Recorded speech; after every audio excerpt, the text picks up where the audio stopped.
good, very good. Good. Actually, very relaxed. Finally, some proper sleep. And you've had Ivana, you've had like kind of a crazy time of it, right? Earthquake was like the first week of quarantine, yeah?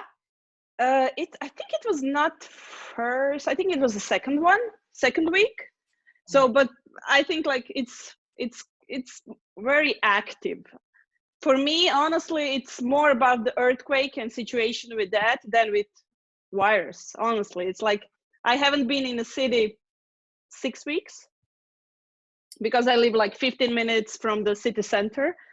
So for me, it's like, okay, there is situation, but it's more about earthquake, and we can still feel it here. So I lost my apartment, so it's funny. It's like I'm living in a suitcase still. So my suitcase full, so I can be ready for the trip anytime.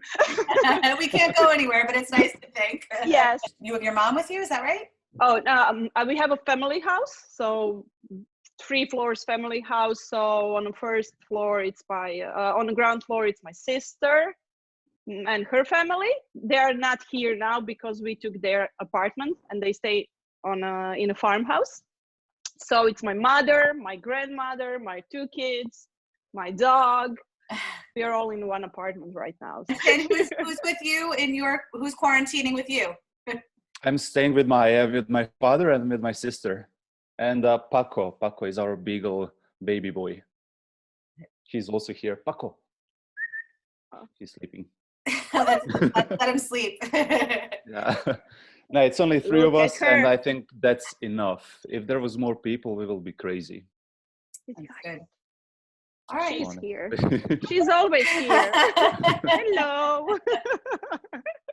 She's always with me when I'm working, when I'm sitting on the table, everywhere.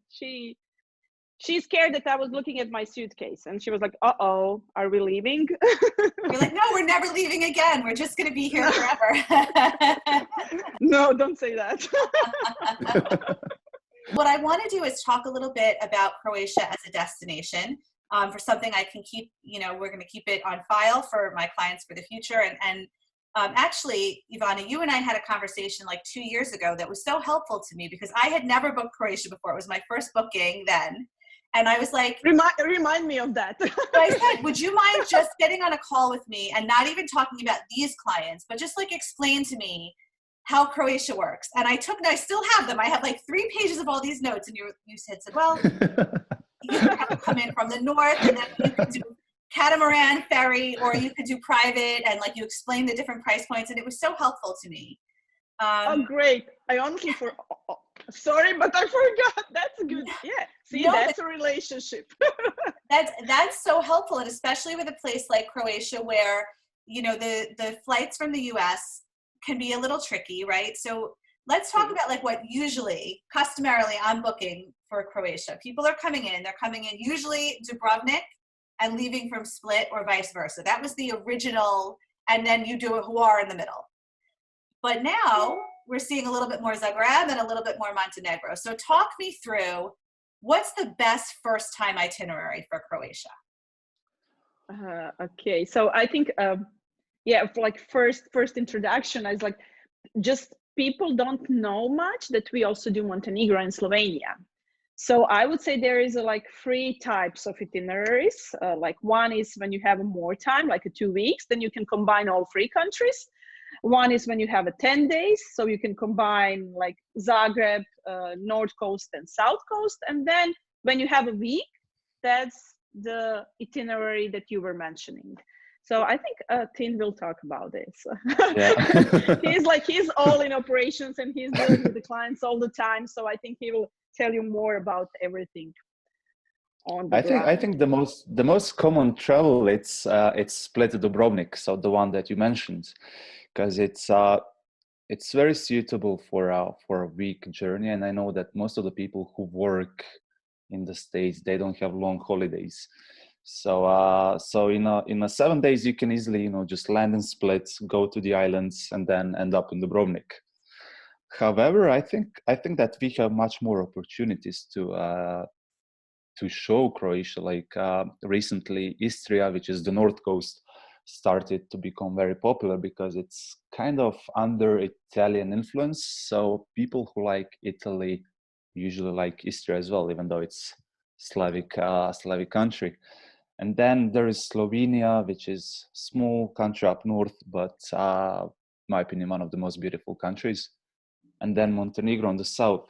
So you can easily combine, you know, depending on people's interests, on their lifestyle, on if they're families or just couples or older couples, that you can combine, you know, Slovenia, Istria, Plitvice Lakes, which is very popular, Zagreb. And I believe that maybe in closer future, there will be even more local destination rising up, like other islands, other smaller cities like Šibenik, with National Park Krka waterfalls, Zadar, So I was just going to different ask you, islands. with So Šibenik, right? That's in between yeah, Zagreb and Split, right? So if it's actually quite close to Split. It's only 1 hour drive, but I like to have our clients stay there.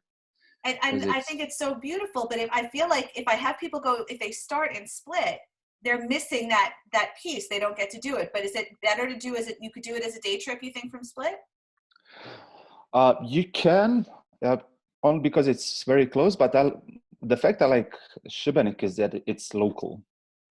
You know, like all the big cities like Split, like Dubrovnik, they're losing on that local lifestyle, which they were usually selling to the tourists. Like you sell your lifestyle and your local stuff. And other places became too commercial, while Šibenik is staying very local. And I think it will stay local for a long time. So for people who like such stuff, Šibenik is a great place. Even Ivana is originally from Šibenik area, so she's also very proud of that place. But definitely Šibenik is one of the cool places to visit. So I would say the Šibenik, you can come to Split, you can fly to Split, and just go to Šibenik and spend 2 nights there and start from Šibenik. So fly to Split, go to Šibenik, stay in Šibenik, and continue your way on the south. It's really cool. It's not, I'm not from there, but I feel like I'm from there. I'm planning to go there as soon as possible because I have summer house there. It's really cultural city, a lot of fortress, only city that has 2 national parks in that small location. Great sailing area. A lot of Europeans love that sailing area because there is a Kornati National Park with huge archipelago. So and it's close. It's close to great food, great wineries. People still don't know about so many wineries in Šibenik region. So, and it's very close. It's like 3 hours from Zagreb, 45 minutes from Split, 45 minutes from Zadar. You can jump on a boat, go to Hvar Island, same as from Split. And it's still, as Tim said, not so commercialized. And has a good hotels. From the last 2 years. They're trying to really invest in the tourism because that was one of the region that had tourism first in history. So one of the questions I get asked a lot is, how is it different? How is Croatia different from Greece in terms of what people are going to see and what they're going to experience? And then there is Croatia, which is melting pot of all European and Asian civilizations in the last 3,000 years. Beautiful. So like our grandparents lived in the same place for, 70, 80 years, and they switched 5 countries without moving.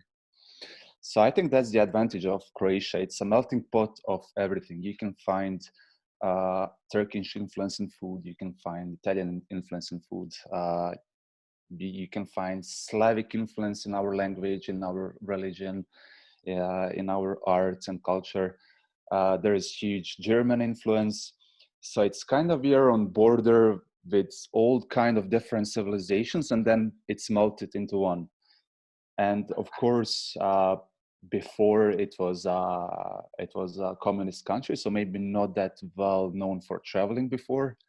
So I think in last 20 years, Croatia has only been discovered, and that's our advantage because it's still unspoiled. We don't have much tourist industry, so everything remains, low profile, quiet. Maybe in the last 5 years, it's getting more up and up, especially in Dubrovnik and Split. So I think it's our advantage because we are so authentic, I guess. I think so. Not too commercial, and which can be challenging, especially if you don't have a travel agent. It's quite hard to organize a travel in Croatia, even for Croatians. Sometimes it doesn't make sense. Like it says one schedule and the fare is not here, you know. So I think that's what's fun about Croatia, is it brings you some adrenaline because it's a bit wild, I'd say. And if that's a correct phrase, but you never know what to expect. You know, even from the island to island, every island is different. You know, different dialect, different food, different lifestyles. Tell me about Montenegro, because I haven't booked it that much and I want to learn a little bit more about it. So that requires a border crossing, right? Exactly. Yeah. Yes. Yeah. So how do you pair that? So you finish your trip, you do Split, you do Hvar, you've gone to Dubrovnik, now you're ready to go further south and explore. So mostly clients. Yeah, mostly clients, or we are selling like that. It's a meant to be at the end, because it's like one of the kind experience. It's totally different than any other Aman in the world. And you can, during the high season, we always suggest not to, I don't know how it will be now, but till this day, we always suggested to go with the boat in high season rather than with the car, because the borders, there's a huge traffic on the borders. There was a lot of security checkings on the borders, so you can be stuck for a few hours sometimes, and sometimes it's 15 minutes. Much relaxing and much nicer is to go with a boat, with a private boat, and just have a boat for a day, enjoy the swimming, stop in some other small towns along the way to Amman, and then just enjoy your time on the boat. And you will see everything that you will see also in the car, but have much nicer experience. And Montenegro is a country totally, it's totally different than Croatia. It's very hard to say how. It's I love it. I had a chance this last year to really explore it and to really be in every part of the country, and it's still, there is more focus on the coastal side, and they are like becoming like really popular because there is one and only opening on the coastal side. There is a Man, there is a Regent, there is a Chedi, there is like a lot of these huge names on the coastal side, and it becomes overpopulated in my experience.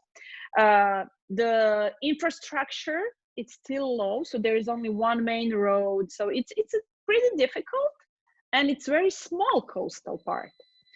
And I think in the future they have a great opportunity to try to promote other parts of Montenegro, because it's beautiful. It's really, really beautiful. It's like nature, like a lot of adventure things, a lot of caves, a lot of mountains, a lot of, like, if you want to do hiking, biking, it's great location. But that's something you'll never explore and do it on your own.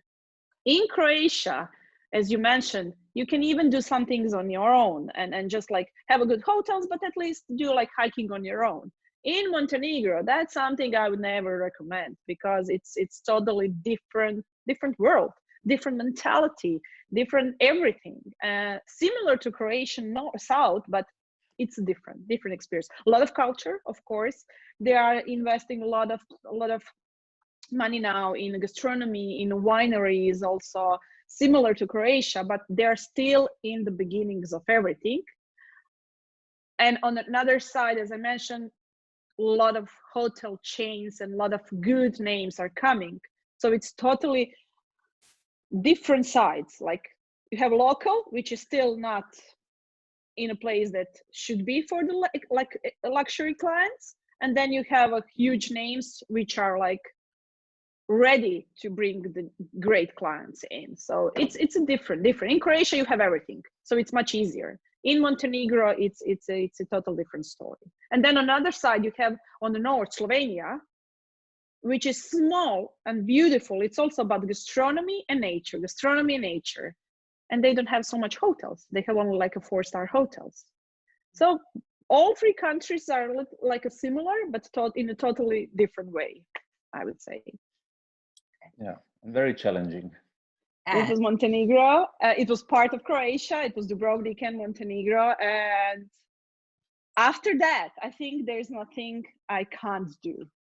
I always thought there is nothing I can't do. I can do everything, like really, like in a private or a business life. That was one of my best experiences and one of my top best ever clients. I think with this client, I've done everything. And I think this is one of my biggest accomplishments, I would say. I can't say who was the client, but it was great. So on that project, personally, I needed to be involved on the ground. So I was in Montenegro for a whole year, going back and forth, or like working on that. And then we were preparing that project. I don't call it trip, it's project, because we were dealing with approximately like 20 people on the ground, staff from clients. So that was the staff, security, and everything else. And the biggest challenge for me in the beginning was not the client, because I didn't know who was the client. It was the thing that they wanted to have a lot of adventures, like adventure and sport was one of their like main thing, and culture and history. So, but all tours that they could do we were able to do only tours that will be maximum 40 minutes driving from their property or from their yacht. Okay. And in Montenegro, that's like, oh my God. Even in Dubrovnik, that's crazy, because a lot of things, there is a driving like 1 hour to come to one location where you will do some like adventure things. So 45 minutes with a car, and they had maximum 4 hours to do any experiences. In these 4 hours, it included transfer from and to location and experience. And I was like, oh my God, they will not do anything. They will be on their yacht or in the hotel. So I don't know what to do. So, and then we have very limited amount of private jets and helicopters, and they will not use a private jet. So they only want to use the helicopters. And then when you have that was a family with the kids, great family, like love them. They are totally crazy, smart, great family. And they had 5 of them, and then there was like 5 or 6 more friends and family. So you can't, and we don't have in Montenegro free helicopters. Even in Croatia we don't have. So we needed to bring the helicopters from the Italy. We deal with the staff was great. So it was like we had a security staff, we had a pilot staff, we had even like people specializing. Yes, exactly. Guy who only done the scuba diving from but all within 4 hours. It had to be 4 hours. Everything needed to, exactly. So we were first like, you are on the ground 6 months with his client staff, and you are exploring where they want to go, and they want to dive. They want to go to caves under the sea. They want to do submarine caves. We even had the submarine on the yacht. We had submarine. So they want to go with submarine. They want to dive every day in a different location. They need to have a free time for one sport. I will not say which sport because maybe, yeah. So for one sport in exact time. So every day was from 7 a.m. to the evening time. Everything needed to be at exact time. We even we rented all courts for tennis in each location. We had the booking of the hotels in whole Montenegro. I'm not talking about one hotel, because we didn't know at the end, after we done itinerary on the plans, we didn't know, will they do that itinerary? We knew it day before. Are they into it or they are not into it? So we had like only a evening to decide, are they going to the tours or not? And like it was crazy. And it was not only on the coast, that what I was explaining. It would be easy to do everything on the coast in Montenegro. It was on the hills, in the national parks, in the local villages where you don't have accommodations, and we needed accommodations for the staff and security. So it was crazy, crazy, crazy. But I think it was one of the best experiences, and they love it from the minute they came. They were here only 4 nights in Montenegro, and in Dubrovnik just one. So they had crazy ideas, but at the end, everything was doable. It's funny. It's funny that we managed to do everything that they wanted. They climbed the walls of Kotor. They wanted to only to do for themselves, because it was not possible to do with other people. So we even closed the walls. We done it in the evening time. Same was in Dubrovnik. We plan also to do that, but we somehow skipped that part. And there was a lot of crazy things. And I'm going to be I love Googling it. celebrities climbing the walls of Kotor later, so I can see. But you won't find that in newspapers. They done a lot of things. They done the zip line in Tara. They done like crazy rides, quad rides over the like crazy road. So yeah, it was great experience. And how much if you say it was a crazy request, I think there is no crazy requests anymore, because for me it was much easier to work at the end with these type of clients than sometimes with the clients who think they are top of the top. Well, yes, that's always the worst. Yeah. So you talked to me about proposals. Tell me a little bit about Croatia for families. What's like I mean, Hvar, obviously, because you have the beaches, right? If I was going to send a family with young children, what would be a good routing for them to follow? I'll definitely go by boat, because I like sea. I'm a man of the sea. You know, if possible, I want to go to the sea every single day. But I think the best way to explore the Croatia with families, it's by boat, because you're actually on the same place, like on the same boat for 7 days or maybe 2 weeks, and then you explore everything. With the kids, it can be quite tricky, you know, to pack, travel between the locations. In summer, when it's 40 degrees, it can be sometimes quite annoying, especially with the kids. Right. And by boat, I guess it's in the same budget if you were doing the land tour, but this way it's much more easier even for parents, because kids gonna enjoy, you know, snorkeling, scuba diving, I don't know, playing on jet skis, on stand-up paddle boards and stuff, while parents can just enjoy, relax and stuff. But definitely by boat, I'd say. I think Ivana agrees. She chartered a boat last year for her birthday, and we all went, you know, friends and kids, and it was actually a very nice experience. Much better, I think, than the land tour. Yeah, in my opinion. That's a good point. Tell me. I would say something. Yeah, definitely. I love the boat, so I'm like boat. Definitely, if I can choose what to do for my vacation, I will be definitely a week on a boat.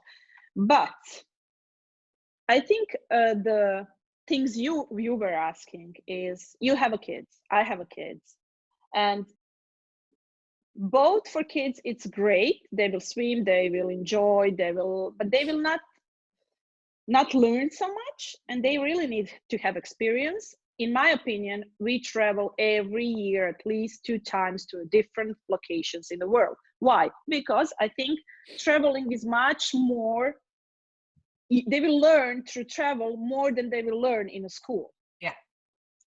And if you ask me, I would definitely do a lot of experiences. Not full day, because you can't handle kids full day. You need to be at least 4 hours on a tour, and 4 hours to have a relaxed time on a beach, pool, whatever. So I would say great experiences should be Istria, for example. Istria is a great experience for whole family. So you can do kids can do like a truffle hunting with the cute dogs, enjoy cooking with the families, do olive oil tastings, and a mother and father can do wine tasting, exploring. Together they can do biking, they can do hiking, they can do whatever like type of experiences along with the culture and the history, and learning about the local people, and meet the local kids and meet the local people, even combined with the animals, like with the goats, prepare the cheese with the locals, something like that. I would say that would be Istria. And then maybe also Slovenia, don't you think? Oh, definitely Slovenia. Yeah, Slovenia too. Yeah. And then you go more north, more south, and then you have a national parks, and you can swim, you can hike, you can again do the coastal part, like a swimming, jump on the boats, even spend whole week on a boat to the all the way to the south. Think combining, have a great guides who will know how to work with the families, and just to be flexible with the kids. One of the things that I get asked about a lot with Croatia is the Game of Thrones stuff. Everybody wants to see the Game of Thrones. And how do you feel about that? Has that like become, is it annoying to have to book, or do you enjoy it? I don't know nothing about it. I didn't watch it, so Tin will go with that. I watched it 3 times, to be honest. The whole series, you watched it 3 times? The whole series. Holy cow! Wow. Because I needed to do a recap before every new season. So, you know, it's... but... a lot of it was filmed on location in Croatia. Almost all of it, I think, right? Spain, Portugal, and Croatia, I think. There was part of Iceland, I think Morocco as well. But the major locations were Dubrovnik, of course, as King's Landing. Then there is Trsteno, which is a small town just north of Dubrovnik, which was Teruel's garden. Oh. And then there is Split, city of Marine, where Daenerys kept her dragons in Diocletian's basements. Then there is Klis, which is a fortress next to Split, and also Šibenik, which was just a part of the harbor. I think that people are going crazy when they see familiar sites, especially in Dubrovnik, because Dubrovnik, it's when you go up to the city walls and when you see the old town, it's like Kings of Landing. Like, that's really cool. That's it. I don't find it annoying. I think it's super fun because I'm a fan of TV shows and movies, and I always like to see some familiar stuff. When I travel, like first time I went to New York, I was like, okay, I saw this in this movie, I saw this in this TV show. This building reminds me of this TV show and stuff. So I think it's a good story, good promotion for Croatia. So the King's Landing is the old town, and some people expect to go to the old town and then to King's Landing. Oh. And I remember I was speaking with an agent it took me a month actually to explain that that's actually the same location. The city walls, the main street, the old town is actually King's Landing. And it was like in every single email when trying to explain that that's actually the same place. But yeah, I think Game of Thrones brought a lot of promotion. But anything that brings attention it's a fun way. It's a fun way to meet the culture and the history through the movies for those who are not interested in culture and history.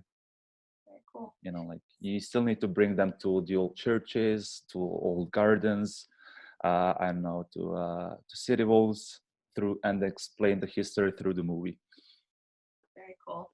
Well, thank you so much for taking the time to talk to me today. Let me ask you, what are you planning to do? What's the first thing you want to do when the isolation is over? Tin, you're happy where you are. You don't want to go anywhere. You love it. You're in the best place in the world. I'll book my flight to Zagreb. First thing. Yes.